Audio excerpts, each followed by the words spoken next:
Welcome to the Creative Playing Podcast Network. Join us as we review our favorite RPGs, collectible card games, MMOs, video games, PC games, and bring up interesting topics and things that we'd like to share with everyone.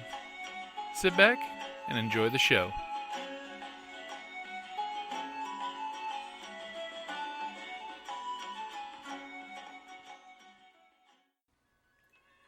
Hi, this is Kelly, aka Trixie from Ragnarok and Roll, a Scion to Ragnarok story, and Tilda Wimblewick from D&D Journey of the 5th Edition. First off, I would just like to say thank you to everyone for listening to our varied adventures, as well as for rating us on iTunes and rpgpodcast.com. If you haven't rated us yet, we would greatly appreciate it if you could. And if you're looking for more ways to support our efforts, we are now on Patreon, a great site where you can help us continue making more podcasts, as well as some special surprises for our patrons. If you can, please look us up at www.patreon.com/cppn. Every little bit helps. And again, thank you for listening. Hey guys, Jim here from Creative Playing Podcast Network. I'm starting a new segment on the show for our local game stores, and I want to introduce you guys to a friend of mine, Drew. Hey. Hey, Drew. How's it going? Why don't you introduce yourself to everybody? I'm Drew Kalin, one of the managers here at Isle of Games over at Broadway and Pantano, right between the Sprouts and the PetSmart. Yep. Yeah, that's what I always tell people. I manage this place along with Ben Penner, who is not here today, and Gordon Holton is our business guy, so he handles all that end of things. And then, of course, we got a really good staff here.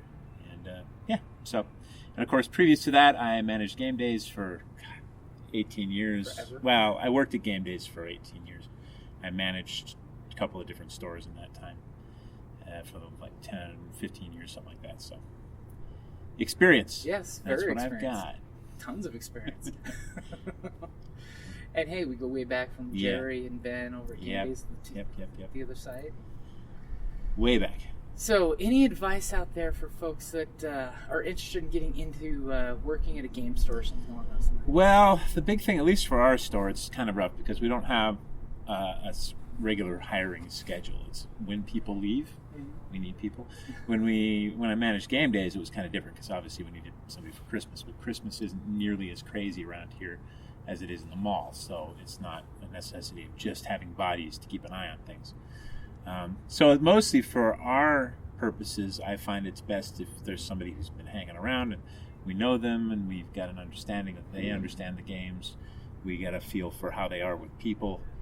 So my thing is, and it's not just hang around the store, because there's a lot of people that are like, I just want to hang around the store because I want to work here. No, I mean, if you're getting out there and you're like, you need some help with running events, and if you show that you've got some initiative and you know how to run things and you've got good ideas, I mean, that goes a long way towards getting hired if you want to get hired. Unfortunately, a lot of the guys with that sort of whatever are already hired someplace else, so that's always a bit tricky. I tend to hire college students because for a couple of reasons. One, as Gordon likes, they are motivated. They are going somewhere. They're doing something with their lives. They're not just hanging around. They've got a plan.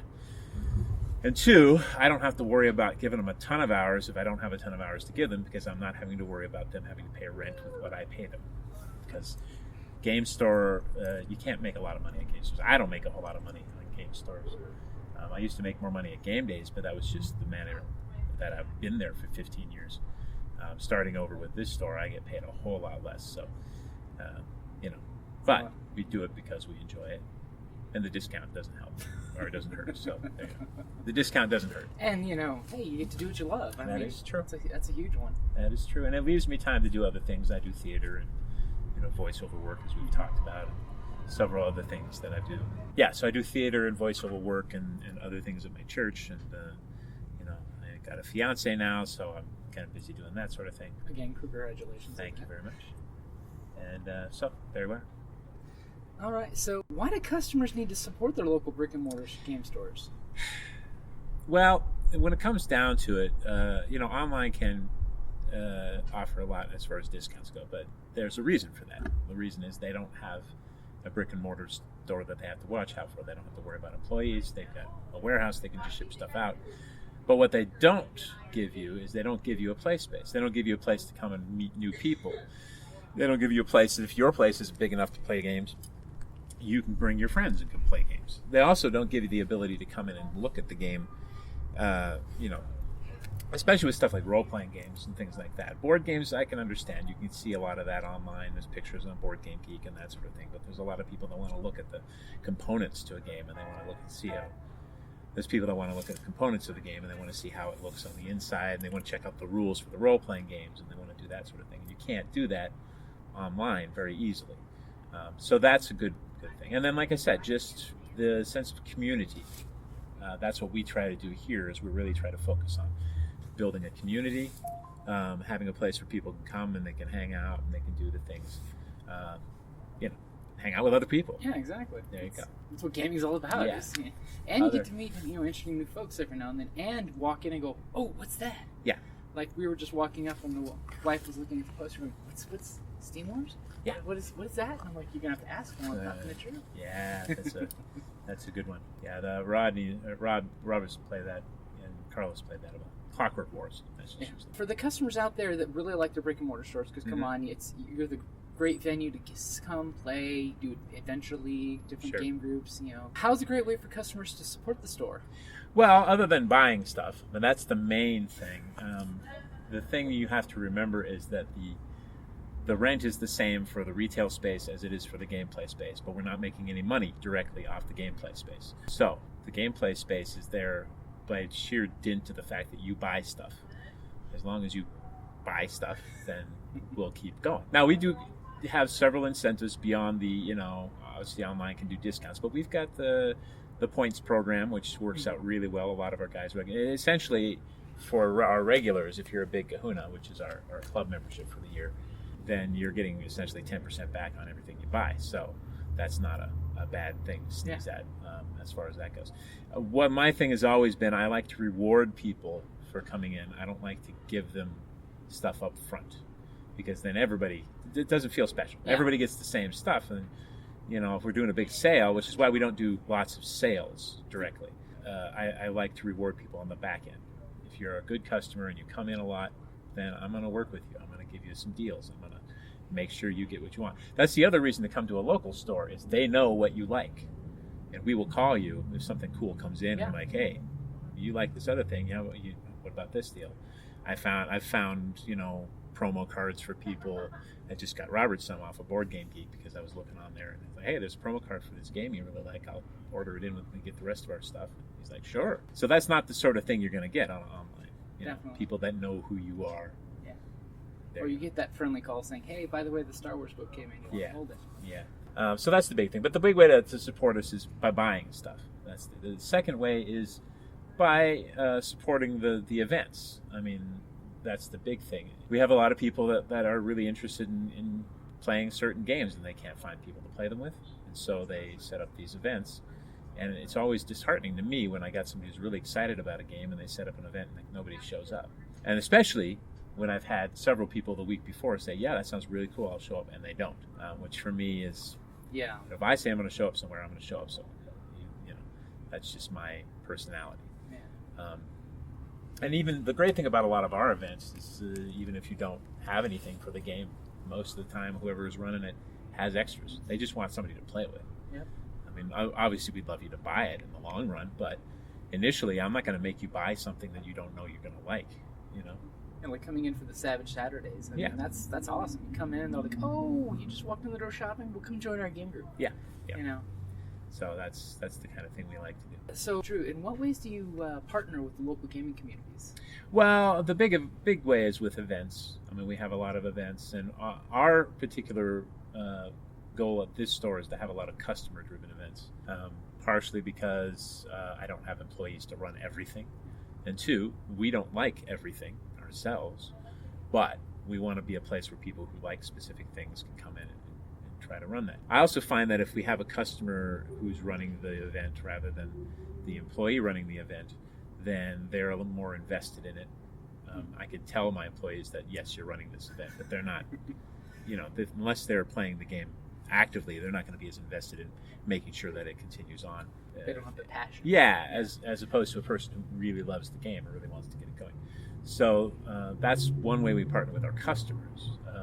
The other way we partner with the community is we will go out into different conventions. We did, of course, RinCon, that makes sense. But we did Comic-Con, and we did the Sci-Fi Con this year. We did the Comic-Con, and we did the Sci-Fi Con. We also, we've gone out to like different like middle schools. We went to one of the middle schools a while back and ran a game night. Other things like that. We are open to doing those sort of things. We don't necessarily go out and push those a lot because we don't have the time ourselves to do it. But if somebody comes and wants to, we also do a lot of donations for people will come and they'll say they want a donation for a silent auction or something like that. We've got a bunch of games in the back that we can give out. So it's a great way to support the community. Yep. What events are going on around Isles of Games over the next month or so?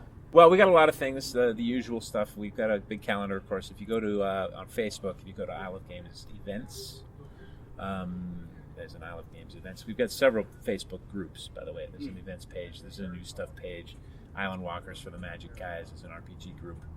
Board game design group, because we got a lot of board game designers that come and do things here. So we got the usual things. Monday nights is generally some sort of minis game. Right now I think it's Guild Ball, and then Ron Cover brings in stuff. We also got HeroClix going on, and sometimes an RPG and X-Wing. X-Wing goes on. Tuesdays Magic and several other smaller things. Wednesday nights D&D. And Thursday nights we got War Hordes, so War Machine and Hordes, and our boss fight series, which is a bunch of co-op or semi-cooperative games that are played. And then Mac McGregor is going to come in and do some stuff on Thursday nights with some of our newer games, do a little more of a demo program for people that want to come check out new games. Friday nights, of course, Magic, but we have people playing all day. Saturdays there are various things. There's a War Games meetup the second Saturday of the month, so they'll be here tomorrow. And we get the board game designers come in like once a month and talk about stuff. We have the first Saturday RPG group, and then there's a RPG forum, and there's also a RPG designer group that comes in. And then on Sundays it's usually open play, and then we've got the board game design group in there once a month. As far as specific events going on, there's nothing uber specific coming up right now. There's I think they're going to start a new league for X-Wing on Mondays. Guild Ball will get a new league going on that because the season 3 cards are out, coming out this week or next week. And then I'll have a lot of board games and stuff some tournaments and stuff to keep an eye out for. There's a bunch of stuff. The Asmo Play stuff started showing up. Asmo D has a series of organized play kits that they were in throughout the year. So we just got Colt Express in, and Seven Wonders Duel will be in pretty soon. So we'll be setting up some stuff for that in the next month or so. Beyond that, just come on in and play stuff. We got a big game library. There's a lot of cool stuff back there. There's new demos coming in all the time. Come in, check out, see what there is. Yeah, and you got plenty of great gaming space inside too. And then the uber exclusive gaming room. Yeah. Which is, for a rental, as it were. Reservation. We are working on game rentals. That is something we are working on, but we have to learn some stuff by the lawyer first to make sure. That's a hard one to do. Yeah, all the ducks are in a row, and we'll see how that does. That'd be cool if it can happen. Yeah. So that's the plan. Hey, it's a great plan. Well, Drew, thank you very much, man. And Isle of Games, it's a great place. Come on down, have fun, bring a game or buy a game, more importantly. And of course, drinks are available. Yeah, we got lots of sodas and other things and lots of snacks. So feel free, but you can still bring in your own stuff if you want. We're not exclusive of that. So because gamers got to eat. Yeah, gamers got to eat, especially if it's one of those good long games. And we don't have hamburgers, so that doesn't help. So. But conveniently within walking distance, there's a lot of food places. Oh yes. Excellent sandwiches down at Sprouts. Oh yeah. Yeah. All right, thanks very much, man. And like always, you're always welcome back to the Creative Playing Podcast Network. Oh, anytime you need me, dude. Because, hey, we loved you from way back in the day, game days. Excellent. All right, thanks, man.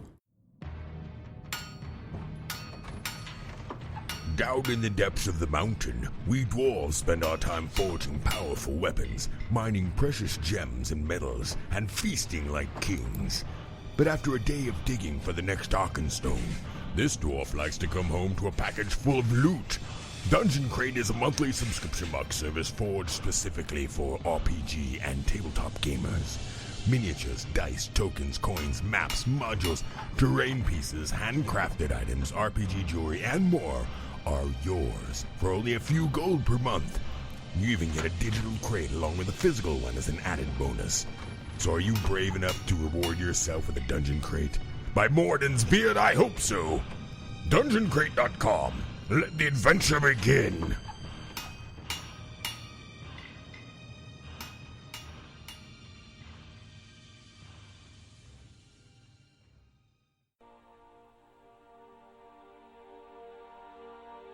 Thank you for listening to D&D Journey of the 5th Edition, a member of the Creative Play and Podcast Network. And remember, be careful out there. There be dragons about.